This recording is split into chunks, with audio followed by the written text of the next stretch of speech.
Sir मैं यहाँ बड़ी उम्मीदें लेके आया था, मैं खुद छात्र हूँ। अभी जो हो रहा है वो देखिए आप छात्रों के हित की बात करने आए थे, लेकिन आप में से कोई छात्रों के हित की बात नहीं कर रहा है, कोई आरएसएस, कोई सवाल सर मेरा प्रदीप सर से है। सर आप इतने एग्जाम लीक्स हो रहे हैं तो फिर आप कठोर स्टेप क्यों नहीं उठा रहे? मैम मेरा प्रश्न रूलिंग गवर्नमेंट से है। सर हम में से जितने भी बच्चे अभी नीट का पेपर अटेम्प्ट कर रहे हैं, उसमें से बहुत ही कम ऐसे बच्चे होंगे जिन्होंने कांग्रेस का गवर्नमेंट अपने जन्म के बाद देखा होगा। बट सर मेरा क्वेश्चन आपसे ये है कि सर हम कैसे ट्रस्ट कर लें कि इन फ्यूचर कोई पेपर लीक नहीं होगा? Valid question. मेरा सवाल रूलिंग पार्टी से है कि नीट जैसी परीक्षाएं बार बार लीक हो रही हैं, सरकार इसे रोकने में क्यों नाकाम है? सर मैं आप दोनों से ये पूछना चाहती हूँ कि जिस लड़की को मतलब एक आखिरी मौका मिलता है अपने आप को साबित करने के लिए और उसमें भी इस तरह का काम हो तो क्या करेगी वो लड़की? आप ये बताइए, फिर क्या होगा इस देश के भविष्य का? अब बताइए सर, बोलिए, आप बार बार खड़े हो रहे थे, बोलिए। देखो जी, मैं तो ये कहना चाहता हूँ कि जिस तरह से ये पेपर की बात हो रही है, एग्जाम लीक की, तो गवर्नमेंट कर रही है ना, उसके ऊपर एक्शन ले रही है गवर्नमेंट भी। एकदम से गवर्नमेंट को क्या करते हैं sir? I am gold Smith jewellery. तो मैं ये कहना चाहता हूँ उस विषय के ऊपर आए ना, उसके बारे में बात करें। अब किसी भी विषय को लेकर कोई मान लो आत्महत्या कर लेता है या कोई जिंदगी में, हमारे साथ भी तो बहुत मुश्किलें आई होंगी, तो ये बात थोड़ी है कि आप एक उसके लिए हमें दुख है जिस बच्चे ने भी करा, बच्चों ने तैयारी करी, उनको लगता है अभी सिद्ध तो नहीं हो गया ना, ये लीक हो गया है, सिद्ध तो नहीं हुआ ना, उसके लिए कोर्ट बात कर रही है, कोर्ट पे चल रही है ना बात। तो ये लोग कह रहे हैं कि जी आरएसएस ने भगवाकरण कर दिया, ये कर दिया। आपने जो 70 साल तक मुस्लिमकरण किया था, आप जो मुसलमानों के समर्थन में जाते थे, आपने हमारे मंदिरों की कभी रक्षा नहीं करी। एक साथ सर, वो बच्ची का भी सवाल लेने दीजिए, उसके बाद आप लोग लड़ते रहिए। अंजना मैम, मेरा सवाल वरुण चौधरी जी से है कि हिमाचल प्रदेश में वर्तमान में सुखविंदर सिंह सुक्खू जी की सरकार है और कांग्रेस की सरकार है, और कांग्रेस की सरकार में HPSSC का एग्जाम लीक होता है और पूरा का पूरा एग्जाम डिसॉल्व कर दिया जाता है। उसके लिए NSCUI हिमाचल के अंदर कोई एग्जाम लीक नहीं, आप बताइए कि लीक है, दिखाइए। ना कर्नाटक में, ना हिमाचल में, ना तेलंगाना में, तीनों सरकारों में एक भी पेपर लीक नहीं है। तेलंगाना, हिमाचल, राजस्थान, तीनों जगह। राजस्थान में जब हुआ था हमने सख्त कानून बनाया और पूरे देश में यहाँ पढ़े लिखे बच्चे कानून बना देते हैं, आप कानून बना देते हैं।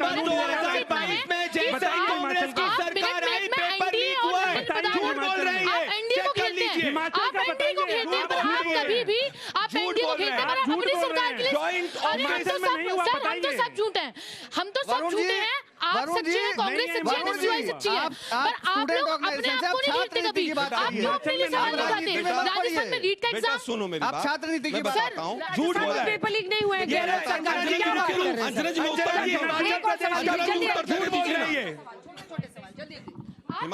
हिमाचल में मैं वरुण चौधरी जी से सवाल पूछना चाहूंगा।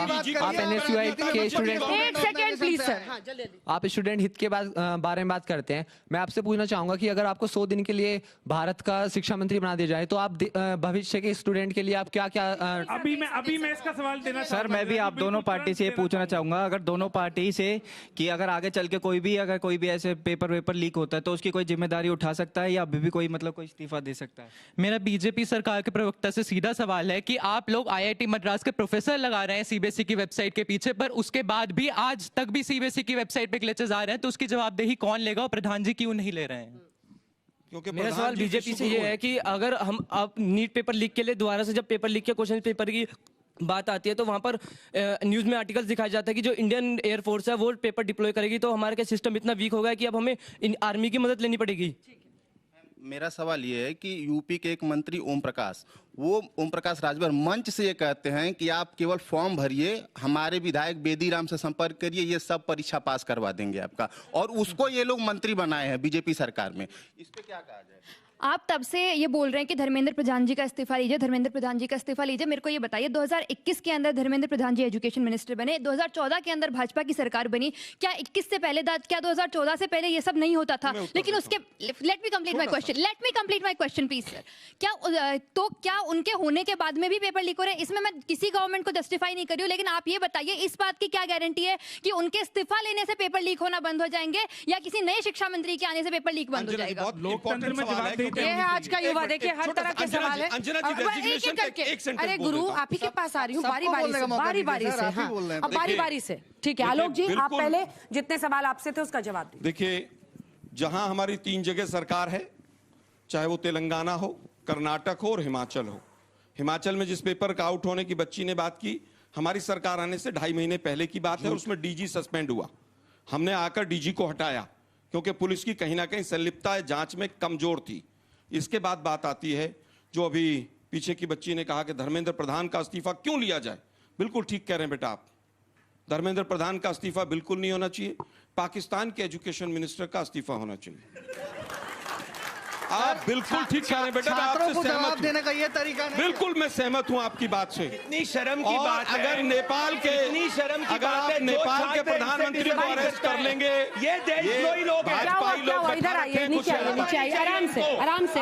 वो अपना पक्ष रखें, आप बैठिए, बच्चों को बात कांग्रेस करने अर्बन दीजिए, नक्सली है, इस देश के युवा को गाली देते हैं, इस देश के युवा को मुखार सवाल को मैनिपुलेट मत कीजिए। मेरा सवाल है, मैं आपसे पहले इस्तीफा मांगूंगी, लेकिन इस बात की क्या गारंटी है कि उनके इस्तीफा देने से आगे कोई पेपर लीक नहीं होगा? क्या उनसे पहले कोई शिक्षा मंत्री नहीं था? बात कही बेटा आपने, गारंटी। एक मिनट ठीक है, अब इनसे मत भिड़िए ना, इनसे मत भिड़िए, जवाब दीजिए। ठीक है, अब हो गया, अब गुस्सा नहीं बैठा। छात्रों को अंजना जी, शर्म आनी बहुत चाहिए। अच्छा सवाल है। ये कांग्रेस की सोच है, इसका विरोध होना चाहिए। मैं फिर कहूंगा, आप हमसे 1000 सवाल पूछिए, हम कभी भी हमारे से सवाल पूछने वाले के साथ नहीं करेंगे। कैसी कर रहे हैं? नहीं, अरे सवाल मुझसे उत्तर देने दो ना भाई, इतनी बौखलाहट क्यों है? कैसे जवाब कर रहे हैं? देखिए मैं समझता हूं बेटा, बिल्कुल आपने ये सारे भाजपाई बैठा रखे हैं क्या आज तक वालों ने? सर सबसे ज्यादा सवाल क्या बात कर रहे हैं आप? मैम ये बिल्कुल सारे भाजपाई लोग बैठे हैं। आलोक जी, आरएसएस का ये आरएसएस का नहीं, ये कैसे चलेगा? बताओ मैं क्या पद? तुम्हारे बाकी अर्बन नक्सल है क्या? मैं बताऊं नहीं, इसका ये नहीं पद क्या चलेगा है? भाई, ये नहीं चलेगा। अब क्या सवाल आपके का उत्तर सारे तो अर्बन देने नक्सल है? दीजिए, मैम। सारे सवाल आज के युवा को फिर भी मैं कहूंगा आपने देखा सारे सवाल सारे के सारे एलजीबीटी के लोग हैं। तो जो मुझसे सवाल पूछ रहे हो अर्बन नक्सली कांग्रेसी है, मेरे से जो सवाल पूछ रहे हो कांग्रेसी है। नहीं, ये स्टूडेंट को धमका नहीं सकते। देखिए ऐसा नहीं है कि कोई किसी को नहीं धमका रहा नहीं धमका सकते आप। हूं। इन्होंने कहा कि गारंटी ये क्या आपके है? कांग्रेसी मुझे क्या लगता है थोड़ा छात्रों का पक्ष लेना चाहिए। सारे बच्चों ने आज बीजेपी से सवाल पूछा, आप जबरदस्ती का लपक रहे हैं। सवाल पूछे गए। सारे बच्चे इनसे पूछ रहे हैं। स्टूडेंट को अर्बन नक्सली नहीं बोला। नहीं, ये गलत है। प्रदीप जो इनसे विरोध करेगा उसको लेबल कर देंगे। ये इमरजेंसी वाले लोग हैं, ये हिटलर वाले लोग हैं। कैसी बात कर रहे हैं? नहीं, माफी मांगो कहा कि गारंटी क्या माफी है? मांगे उस बालिका से। अरे भाई आपको माफी मांगनी चाहिए आलोक जी। नहीं, चले इनको बोल लेने देते हैं, ये डिबेट कर लें। वापस से देखिए, वापस से जो ऑडियंस है उसका मजाक उड़ा रहे हैं। आपसे सबसे ज्यादा प्रश्न है तो मैं पूछ रहा हूँ ना, तो मैं एक जवाब बार दूंगा। आप उसका जवाब। पर सर अब बच्ची से मत उलझिए ना, मैं भी चाह रही हूँ आप उत्तर दें। बच्ची से मत उलझिए, बच्ची से नहीं उलझ रहा हूँ। ये देश का युवा है भाई, इन्होंने सबसे ज्यादा सवाल आज इनसे पूछे। बच्ची ने कहा कि गारंटी क्या है? हाँ, मोदी की गारंटी भूल गए आप लोग? देखिए अब फिर पॉलिटिक्स रोज मोदी की नहीं तो राजनीति क्या मेलोडी पे करें? बच्चों पे भी राजनीति नहीं करें। मैं खालिद पे मत करो। मैं बिल्कुल राजनीति करूंगा क्योंकि मेरा विपक्ष में होने का मेरा अधिकार है कि अगर पेपर लीक होगा तो मैं सवाल उठाऊंगा और मैं जरूर उठाऊंगा। मैं भाजपाइयों से और संघियों से नहीं डरूंगा। ठीक है, आ रही हूँ। अब गारंटी की बात आती है। दोनों लड़कियां, देखिए गारंटी की बात जहाँ तक है, इनके यहाँ पर प्रदेश अध्यक्ष कौन बनेगा, इनके यहाँ पर मुख्यमंत्री कौन बनेगा वो लीक नहीं होता है। सारे सवाल इनके, आप क्यों लपक रहे हैं सर? इनको बोलने दीजिए ना। सुनिए ना एक मिनट, वो इस्तीफा मांग रहे हैं, बच्चे भी बोल रहे हैं जवाब दीजिए। जवाबदेही तय करने के लिए बच्चे कह रहे हैं जवाब दीजिए आप। इनका झूठ एक्सपोज करता हूं। आप सभी स्टूडेंट्स हैं, आपको 100 सवाल मुझसे पूछना, मैं एक एक का जवाब दूंगा, पर देखिए कैसे झूठ बोलते हैं। उस बालिका ने पूछा हिमाचल का, कांग्रेस की सरकार हिमाचल प्रदेश में दिसंबर 11 को बनी थी, पेपर लीक दिसंबर 23 को हुआ था। फरवरी में जाके जिसने पेपर लीक किया था उस कमेटी को डिसॉल्व करते और ये कहते हैं कांग्रेस में हिमाचल में कोई पेपर लीक नहीं हुआ। झूठे लोग हैं ये। राजस्थान के अंदर सबसे ज्यादा कांग्रेस में पेपर लीक हुआ। ये राजनीति कर रहे हैं। अब मैं बच्चों के सवाल का जवाब दूंगा। नहीं, आपकी राजनीति को छोड़ूंगा। जो मेंस का एग्जाम था नहीं, वो बीजेपी की सरकार में हुआ था। जवाबदेही कैसे तय होगी? हाँ, ठीक है। हमने कैंसिल किया था आकर। अब मैं कर रहा हूं। दिसंबर में हमने आकर पेपर को आपके कैंसिल किया। जवाबों का, आपके हर सवाल का मैं जवाब दूंगा, पर इनको राजनीति नहीं करने दूंगा। आप रहने दीजिए, आप बंद करिए। आप छोटे, आप जूनियर कांग्रेस से शाम बैठिए। मेरी बात सुनिए, सीबीएसई की वेबसाइट का जवाब मैं बच्चों के सवाल का जवाब दूंगा, आपके सवाल का जवाब नहीं दूंगा। आप डिस्क्रेडिटेड लोग हो। देखिए, आपने मुझसे पूछा पहला सवाल, आपके पेपर आउट करवा रहे हैं बच्चों के देखिए, मैं जवाब देने का जवाब नहीं देने दे रहे। ये जवाब देने नहीं दे रहे। आप भी तो बीच में बोल नहीं चाहते हैं आप। मेरा जवाब सुनिए। आप सभी ने कहा कि भाई एक्शन की बात करिए। आप सभी स्टूडेंट से चलिए, अगर आपको लगता है कि ट्रस्ट डेफिसिट हमारे प्रति है, आप सभी एक काम करिए, मेरे पे मत विश्वास करिए, सुप्रीम कोर्ट में 2 बार मामला गया, आलोक जी गए, सब लोग गए, सब पिटिशंस गए। सुप्रीम कोर्ट ने यह कहा इन सभी पिटिशंस के ऊपर, रेजिग्नेशन, नॉन रेजिग्नेशन, सब पे आप जून 21 के बाद में फैसला लिया जाएगा। अभी पूरा फ्रीडम करंट एडमिनिस्ट्रेशन को देना है, क्योंकि सिर्फ 38 दिन का समय बचा हुआ है। 38 दिन के समय के अंदर पूरी प्रणाली के अंदर प्रायोरिटी एग्जाम कराना है। जुलाई 27 को सुप्रीम कोर्ट ये मामला सुन रहा है। ये सच्चाई है, आप देखिए, मैं इसमें पॉलिटिक्स नहीं कर रहा, पर प्रायोरिटी क्या है? प्रायोरिटी है कि 21 जून को जितने भी स्टूडेंट से 23 लाख बिना लीक का वो एग्जामिनेशन हो। अब एक सवाल मेरा भी है, बच्चों के बिहाफ पे जितने बच्चों से मैंने बात की है वो सब कह रहे हैं कि इस बार का क्या पोर्टल में अगर ग्लिच आ रहा है, अगर नहीं रिवैल्यूएशन हो पा रहा है, तो आप मैनुअल चेकिंग की तरफ क्यों नहीं जाते? क्यों अड़े हुए किसी पोर्टल के जरिए होगा जब वो पोर्टल बार बार क्रैश कर रहा है? इन बच्चों को एडमिशन लेना है भाई यूनिवर्सिटी में, इस बैच का क्या होगा? अंजना जी, किसी भी व्यक्ति, किसी भी बच्चे के एडमिशन लेने में कोई दिक्कत नहीं आएगी। ये भी जो फीडबैक है, ये भी कमेटी ऑफ IIT डायरेक्टर्स को पहुंचा दिया, उससे संज्ञान ले रहे हैं। ठीक है, अब आलोक जी जवाब दीजिए। और चलिए बच्चों के भी आप दोनों आगे, दोनों लड़के आए। कौन सी क्लास में बच्चे हैं आपके, बताओ एक बार। अंजना जी, हुआ क्या है कि जेई मैंने 10 बार भी IIT पास किया, आपके जैसे नहीं हूं कि Congress. Pradeep ji he waited for your turn, let him complete please. Anjana ji, क्या हुआ है कि IIT जेई में एडमिशन के लिए 75% CBSE में मार्क्स होने चाहिए। वहां बच्चे के 95-98% मार्क्स आ रहे हैं जेई में, और यहां पर जो ऑन स्क्रीन जो मार्किंग हुई उसके अंदर 55% और 45% आ रहे हैं। उन बच्चों के हजारों बच्चे हैं जिनके जेई में एडमिशन नहीं हो पा रहे। पहली चीज, रिवैल्यूएशन करके जब वो तक जाएंगे, जिन लोगों ने फॉरेन यूनिवर्सिटीज में, बाकी यूनिवर्सिटीज में एडमिशन लिए हुए हैं, वो सारे उलझे हुए हैं। लेकिन इनको उस कंपनी को भी बचाना है, इनको NTA को भी बचाना है, और यहाँ पर चिल्लाना है आपने दिया है। अरे हमने इंक्वायरी ऑर्डर अंजना जी, एक अधिकारी के ऊपर नेता निकलेगा, यही निकलेगा। अंजना जी, एक अधिकारी के ऊपर अभी तक एक्शन नहीं है। बच्चों के भविष्य से लेना देना अधिकारी के ऊपर ना CBSE में है और ना ही बच्चों रिलेटेड सवाल। मैम, मेरा सवाल इन सभी लोगों से है कि हम लोग यहाँ क्यों आए हैं? हम लोग यहाँ पे बच्चों के वेलफेयर के लिए आए हैं, उनके एजुकेशन के लिए आए हैं। पर जितने भी यहाँ पे चारों लोग आप लोग इकट्ठे हुए हैं, आप लोग आपस में ही मतलब इतनी आर्ग्यूमेंट कर रहे हैं। तो यहाँ पर हमने मतलब वी आर टॉकिंग अबाउट, हम लोग तो इस बारे में बात ही नहीं कर रहे ना। मेरी खुद की कज़न है जो इस बार नीट एग्जाम में अपीयर हुई थी, मैं नाम रिवील नहीं करूँगी। उसकी मॉम को फीस, मतलब जो नीट के एग्जाम की फॉर्म की फीस होती है, वो minimum as a lower middle class family जो कि उसे फिल भी नहीं कर सकती। मैं इतना जानना चाहती हूँ, जिन बच्चों ने फॉर्म फिल किया, जिनके पास फॉर्म फिल करने के पैसे तक भी नहीं थे, उनका अब आगे क्या होगा? और एक ऋतिक मिश्रा जो लखीमपुर यूपी से बिलोंग करते थे, जिन्होंने आघात परेशान होकर डिप्रेस स्ट्रेस में आकर अपनी जान दे दी, उस माँ के, उन बच्चों का भविष्य क्या होगा? मेरा सवाल रूलिंग गवर्नमेंट से है कि क्या हम नीट पे दोबारा भरोसा कर सकते इतना सब कुछ होने के बाद? बिल्कुल।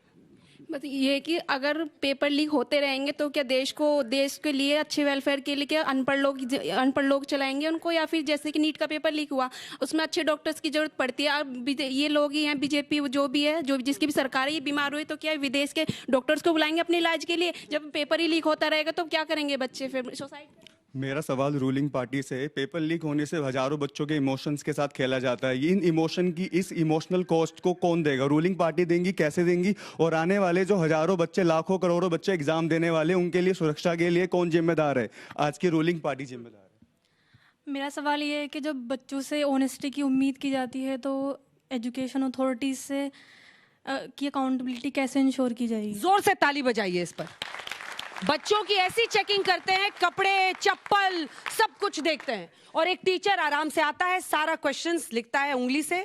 ये आपको RSS के बच्चे लग रहे थे सर, इसीलिए मैं कहती हूँ सर मत कीजिए। जो लोग ग्रुप के थे वो मैंने कहा, अपने सबके अपने व्यू पॉइंट्स होते हैं ना।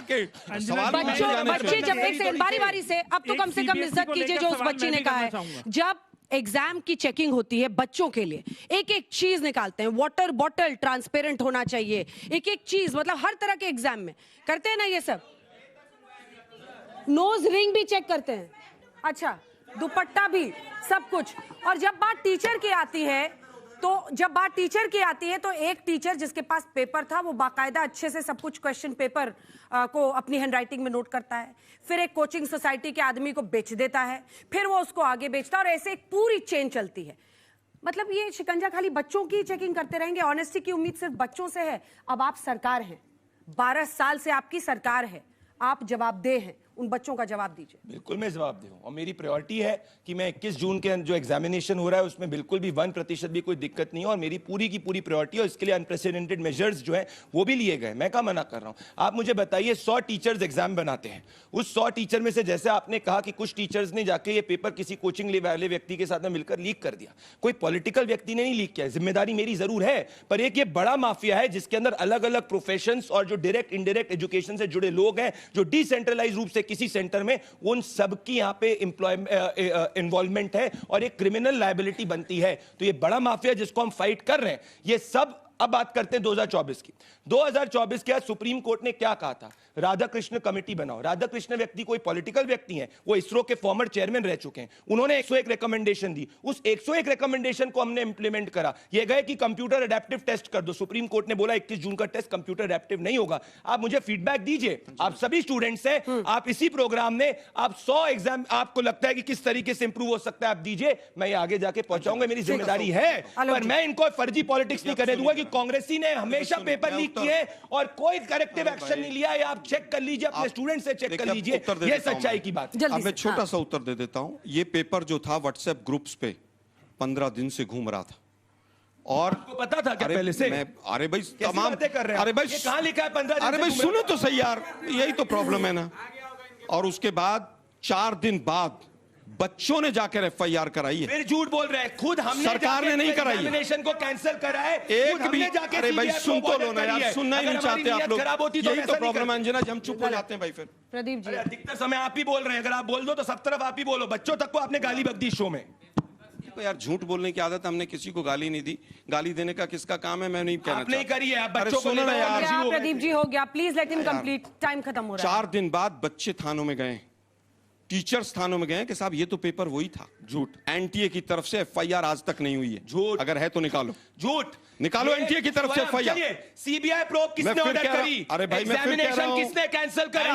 हमने करके करा। अगर हमारी नीति खराब होती, नियत खराब होती तो हम करने देते कि एक स्पेसिफिक इशू होता है। क्या बात कर रहे हो आप? मुझे क्या लगता है अगर एनटीए की तरफ से अभी क्या है कि खत्म करें, आलोक जी खत्म। एनटीए की तरफ से अगर FIR हुई हो तो उसकी डेट बताइए और FIR की कॉपी सीबीआई प्रोब किसने ऑर्डर करी? चेक कर लीजिए, किसने खुद जाके करा? एनटीए सीबीआई प्रोब करेगी क्या? बातें कर रहे हो भाई? हमने जब सड़कों पर सब कुछ आ गया तब आपको मजबूरी में किया। राजस्थान में कुछ नहीं कर पाया। अभी क्या है कि एक चीज का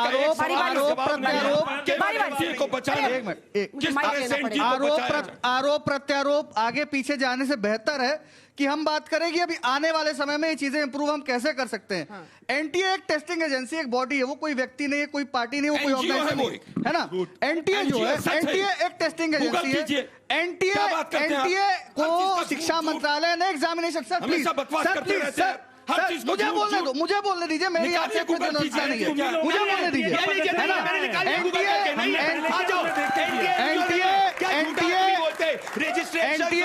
रजिस्ट्रेशन एक्ट 1860 के तहत हर व्यक्ति में कांग्रेसी झूठ बोलता है। खोलो एनजीओ है कि नहीं है? नहीं है डेजिग्नेटेड एनजीओ, झूठ बात करते हैं। एक मिनट, एनटीए की ओवरऑल कैसे हो कि भविष्य में ऐसी चीजें नहीं जाने देंगे। एनटीए को डिसेंट्रलाइज कैसे किया जाए, एनटीए के अंदर आउटसोर्सिंग कैसे बंद की जाए, और राधाकृष्ण कमेटी की 101 सिफारिशें कैसे लागू की जाए, इस पर बात होनी चाहिए, ना कि राहुल गांधी जी को नेता कैसे बनाना होता है, बात करनी चाहिए। नहीं होता है, कुछ नहीं पता है। वरुण जल्दी बोलिए। अंजना जी,